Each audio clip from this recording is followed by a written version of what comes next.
This channel does not promote any violent, harmful, or illegal activities. All content provided by this channel is meant for an educational purpose only. এই ধরনের মাসেলম্যান দিয়ে তৈরি হওয়া এই gang বিভিন্ন অনৈতিক কাজের সঙ্গে জড়িয়ে যাচ্ছে। এদের বিরুদ্ধে পুলিশ কেন ব্যবস্থা নিতে এত গড়িমসি করছে? জমি মাফিয়া বা মাসেলম্যান তাদের কোনো অশুভ চক্র সরকার কোনো জায়গাতে বরদাস্ত করবে না।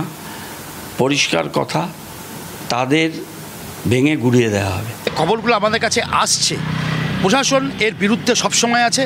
আমাদের নেত্রী মমতা বন্দ্যোপাধ্যায় এবং আমাদের মূল সেনাপতি অভিষেক বন্দ্যোপাধ্যায় কোনো দিন এগুলোর সাথে আপোষ করতে রাজি নয়, বরঞ্চ বিগত দিনে দেখা গিয়েছে তাদের নির্দেশে ডাবগ্রাম ফুলবাড়ির অধিকাংশ জমির দালালদের ভেতরে ঢুকতে। দেখুন, নেতারা কে কী বলছেন সেসবের মধ্যে যাচ্ছি না, তার চেয়ে বরঞ্চ আপনার আমার যে বাস্তব অভিজ্ঞতা তার ভিত্তিতে কয়েকটা প্রশ্ন করি, সেগুলো অনেক বেশি যুক্তিযুক্ত হবে।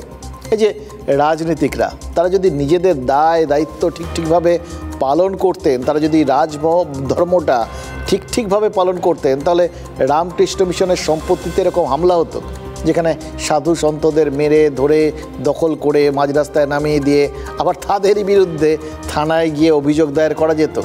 যে দায়ের করলো সে অভিযুক্ত, তার নামে ঘন্টা দেড়েক আগে অভিযোগ হয়েছে, সে এলো বসলো, অভিযোগ দায়ের করে চলে গেল, কিছু হলো না। এটা হতো। এবার এটাকে বিচ্ছিন্নভাবে কি দেখা যাবে?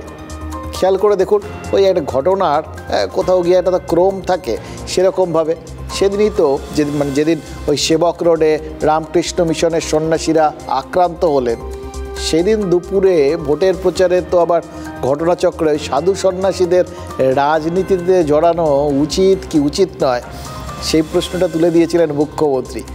মুখ্যমন্ত্রী বিষয়টা তোলার পর চারপাশের প্রশ্নটা কিন্তু বিরাটভাবে ছড়িয়ে গেছে। আমি দেখলাম সবার মধ্যেই এই ব্যাপারটা ভীষণ একটা গর্হিত বলে মনে হচ্ছে আর কি। সাধু সন্ন্যাসীদের রাজনীতির কথা বলাটা কি অপরাধ? সে কার্তিক মহারাজই হোক বা রামকৃষ্ণ মিশনের অন্যান্য সাধু মহারাজ বা ইসকনের কিছু সদস্য, মুখ্যমন্ত্রী যাদের কথা বলছেন তাদের বিরুদ্ধে একটাই অভিযোগ, তারা রাজনীতি করছেন। তাদের বিরুদ্ধে দেখুন কিন্তু অন্য কোনো অপরাধ করেছেন বলে কোনো অভিযোগ নেই। রাজনীতি করছেন সাধকরা, এটাই একমাত্র অভিযোগ। কোনো নির্দিষ্ট কোনো রাজনৈতিক দল বা কোনো নেতা সম্পর্কে মতামত রেখেছেন, এটাই তাদের অপরাধ। রাজনৈতিক দল বা তাদের ধ্যান ধারণা সম্পর্কে মতামত রাখাটা কি তাহলে অন্যায়? ममता बनर्जी अब आपा खो रही है। भारत सेवाश्रम संघ, रामकिशन मिशन और इस्कॉन ये ऐसी संस्था है जिसका देश के रचनात्मक और आध्यात्मिक बहुत बड़ा योगदान है। भारत सेवाश्रम संघ न होता तो आज हमारा बंगाल पाकिस्तान का हिस्सा होता, बांग्लादेश का हिस्सा है। उनको इतिहास मालूम नहीं है। स्वामी प्रणवानंद के कारण ही आज भारत में ये पश्चिम बंगाल बचा है। মমতা ব্যানার্জি ওদেরকে ইনজেকশন দিয়ে আবার আনিয়েছেন, ভোটে তারা ছিল না। উনি মোল্লা মৌলভী সাধু সন্ত ছাড়া ভোট করতে পারেন না, এজন্য ইচ্ছে করে ধর্মকে নিয়ে এসে বর্ম করে নিজের দুর্নীতিটাকে চাপাই দিতে চাইছেন। দুটো জিনিস আমাদের কাছে এই রাজনৈতিক দলগুলো একদম পরিষ্কার করে দিচ্ছে। এক, সাধু সন্ন্যাসীদের রাজনীতিতে আসার কোনো অধিকার নেই।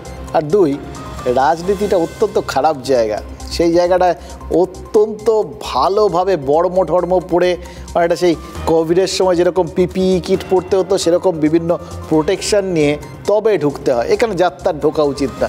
ঢুকলে সন্ন্যাসীদের মতো যারা ওই কোনো রকম কিছু নিয়ে মাথা ঘামান না, জাগতিক বিষয় নিয়েই যারা কোনোভাবে যুক্ত থাকেন না, আধ্যাত্মিক বিষয় নিয়ে তারা থাকবেন, তাদের তো এই সমস্ত প্রোটেকশান নেওয়ার জায়গা নেই। তারা খোলা মনে তারা ঘুরে বেড়াচ্ছেন। তারা ওই অবস্থায় যদি রাজনীতিতে ঢুকে পড়েন, তারা তো সংক্রমিত হয়ে যাবেন। কেউ চায় নাকি সেটা? সবারই তো সাধু সন্তদের সম্পর্কে একটা কোথাও গিয়ে একটা ভালো জায়গা আছে মনের মধ্যে, যে এদের ভালো রাখাটা খুব দরকার, কারণ এরাই তো আবার আমাদের ভালো রাখবেন। আর এই রাজনীতি ভয়ঙ্কর জায়গা, একমাত্র নেতারাই নাকি সেই বিপজ্জনক জায়গায় থাকতে পারেন। মানে যা বলছেন সেটাই তো মনে হচ্ছে যে ওই জায়গায় একমাত্র নেতা হওয়া ছাড়া ঢোকাটা একদম উচিত না। জায়গাটা খুব খারাপ, ওখানে ঢুকতে গেলে অনেক কিছু করতে হয়, রাজনীতিকদের মতো অনেক কিছু, ছলা কলা, সত্যি মিথ্যে, প্রতিশ্রুতি দিয়ে না রাখা, এরকম অনেক কিছু। এই সমস্ত তো পারবেন না। তাহলে সাধু সন্ন্যাসীরা এখানে ঢুকছেন কেন? তাদের কাজ কি এখানে? হ্যাঁ, সাধু সন্ন্যাসীদের কাজ কি? আমাদের একটা অন্য মার্গে পৌঁছে দেওয়া, অন্য উচ্চতায় পৌঁছে দেওয়া, যেটা জাগতিক মোহ, মায়া, লোভ, মাৎসর্য, এরকম যা যা জিনিসগুলো আছে আর কি, বিভিন্ন রিপু, এগুলোর থেকে মুক্ত করা। সাধুরা সেই কাজটা না করে হঠাৎ খামোকা রাজনীতি করছেন কেন? এটা না নেতারা কিছুতেই ভেবে উঠতে পারছেন না। তাদের কি মনে হচ্ছে যে কোথাও গিয়ে তাদের কম্পিটিটর বেড়ে যাচ্ছে, নাকি তারা বুঝিয়ে দিচ্ছেন রাজনীতি করলে যাবতীয় কিছু অন্যায়ের সঙ্গে যে যুক্ত হয়ে যেতে হতে পারে এবং যে জিনিসগুলোর থেকে মানুষকে মুক্ত করলে দেবতা স্তরে উন্নীত করতে পারেন, সেই জিনিসগুলোই রাজনীতি করলে পুরোপুরি রিভার্স হয়ে যায়।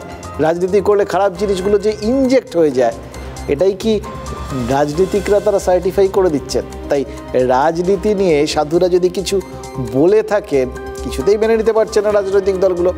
আচ্ছা, এই একই যুক্তিতে রাজনীতি নিয়ে কথাবার্তা তো আমাদেরও বলা উচিত না। আমাদের জন্য এটা বড় একটা অন্যায় হয়ে যেতে পারে। আমরা কোন রাজনৈতিক দল সম্পর্কে ভাববো না, কোন রাজনৈতিক দল কি করছে, তাদের কাছে আমাদের চাহিদা কি, এগুলো নিয়ে তার মানে আমাদের নিজেদের কিছু কথা বলা উচিত নয়। সেটা তো নিশ্চয়ই রাজনৈতিক দলগুলোরই ঠিক করে দেওয়ার কথা। তারাই ঠিক করে দেবে, তারাই গাইডলাইন দিয়ে দেবে যে আমাদের চিন্তা ভাবনাটা ঠিক কোন খাতে বইবে, অথবা সেটাকে চালনা করার দায়িত্ব ওই রাজনৈতিক দলগুলো পুরোপুরি নিয়ে নেবে। এরকম একটা স্থিতি যদি আসে না, সিচুয়েশন যদি আসে না, আমাদের তো ভারী মুশকিল হবে। কারণ আমরা তো অনেক কিছু কথা বলে ফেলি, বলা যায় না কবে সেই সিচুয়েশনটা পুরোপুরি চলে আসবে। তার আগে চলুন কিছু কথা বলেই ফেলি, যে কথাগুলো না বললেই নয়।